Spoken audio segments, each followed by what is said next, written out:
Hello, I just wanted to do a little haul on all of the books that I got thrifting recently. There are like used bookstores that where I'm from, they're mostly like downtown, so it's a little bit of a trek away, but interestingly, your local thrift store like Value Village, Salvation Army, I don't know if Salvation Army has books, but they tend to have book sections and they always have really interesting books that are mostly usually good quality, and I think I was really lucky to find all of these. So I want to share my finds with you guys. I don't know, I think physical media is just such an amazing way to preserve art and information, and also like just thrifting in general is just so much more environmentally friendly and cost effective than buying brand new. And it's also really fun to just like kind of scavenge and find things that you never really like would have like searched up on your own to buy. And yeah, the first thing I picked up was Anne of Green Gables, which is a story that is based in the Maritimes of Canada, and I am Canadian, but I grew up knowing about the series because I had classmates that loved Anne of Green Gables. I'm also really familiar with like Isao Takahata's portrayal of this story because I think this is a really popular story in Japan, surprisingly.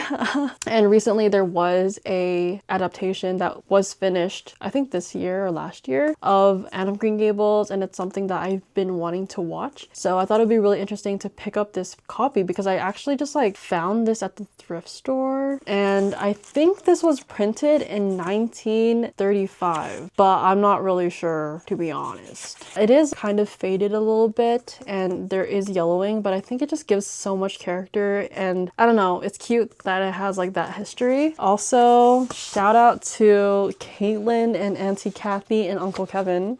This is also the very first volume of the story, so I thought it was really cool to just pick this up, and it was only $2. On books, sometimes you could see the prices of it, so back when this was printed, this was $3.95, which is insane for books to be priced that much, especially brand new, because nowadays books like this are like 10 bucks. It's insane that back then it was $3.95, and I bought this for $2. Now, retail of this volume, it is $15 brand new, which is kind of crazy. The next book I got is Key Art Terms for Beginners by Philip Yenawine. And if you guys don't know me, I just graduated. I was an art student, but I do really love art history, and I love reading art history and learning about art history. So I thought it would be really fun to kind of pick this up and maybe share some of this knowledge with you guys. And I know it kind of like looks like it's for kids, but this is like some informational shit, you know what I mean? But yeah, it's really fun, and I think it's like really interesting to kind of read art terms and then have it correlate to art history and like kind of learning more about these pieces. Like this is Marilyn Monroe. And then we also have like ancient Japanese art. We also have architecture, interior design, maybe. We have ceramics. We also have Mona Lisa, some things that are very familiar. What makes art great?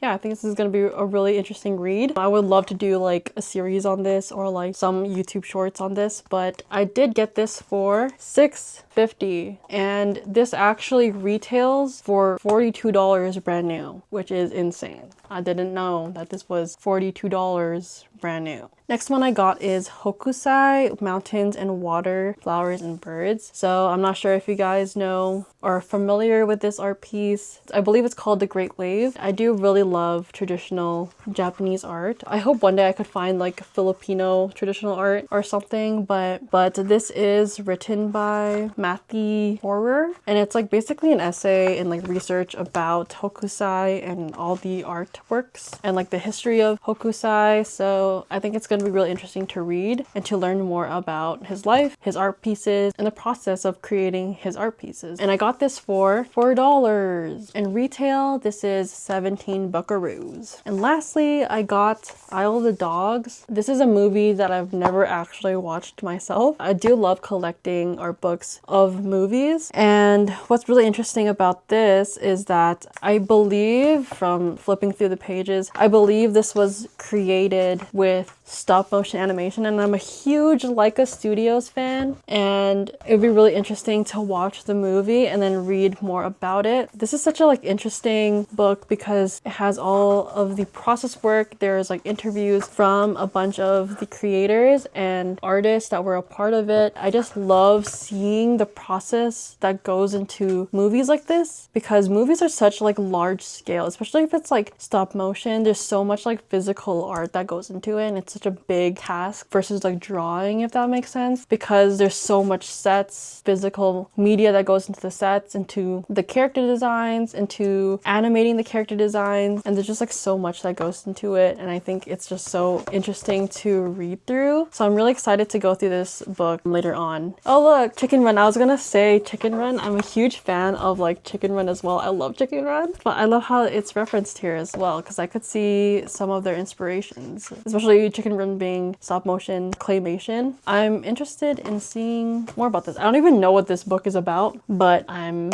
excited to read it. Art books are not cheap, so I got this for $7.50, and this is like mint condition hardcover. This retails for $44 brand new, and I got this for $7.50. So anyways, that's my little haul of the books that I got, and I'm really excited to go through this summer, and I hope this inspires you guys. When you go shopping at like a thrift store, check out the book section. There might be like games, movies, books, manga. Sometimes they do have manga, or even some like childhood books that you really like. They are always so inexpensive, and I believe at Value Village you can get the 5th book for free. So yeah, that is my take, and that's all. Thank you guys so much for watching. I hope this inspired you somehow, and yeah, don't forget to subscribe if you enjoy these videos. Thanks for watching. Bye.